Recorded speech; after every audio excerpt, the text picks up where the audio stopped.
Now at 11, 2 years after one of the deadliest days in Israel's history, members of the local Jewish community are turning to their faith and to one another. I've had 2 years of my kids being in bomb shelters or in their safe rooms, which is the child's room, and my brother in a bomb shelter talking about what weapons he can use in case someone tries to break in. The hope they continue to hold on to as ceasefire talks continue.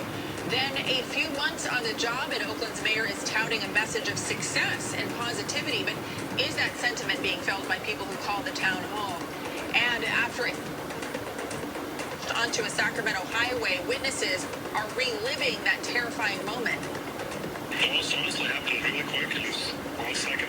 It was like higher in the air, and just the next second I'm looking at it just flying directly towards me.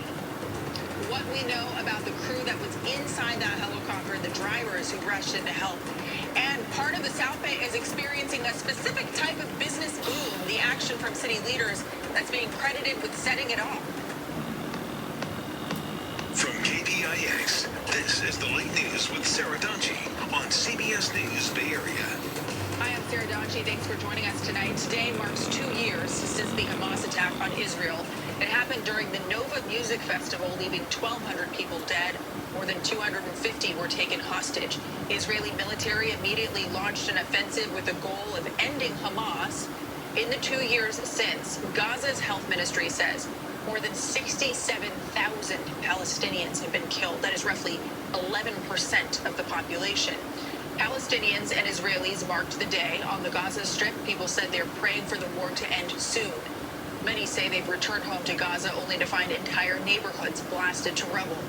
In Israel, dozens gathered in Tel Aviv and in Jerusalem, urging leaders to do more to bring the final hostages back home. Many were released earlier in ceasefires and previous deals. 48 hostages are still in Gaza, but the Israeli government believes only 20 are still alive. Both sides have faced global pressure to end the war. Israel has been criticized for its intense offensive that a UN commission has called a genocide. And Hamas has faced war crime accusations from different human rights groups. Negotiators are in Egypt to finalize a ceasefire deal. Sources say the two sides have made progress this week, and more officials are expected to arrive in Egypt tomorrow to continue those talks.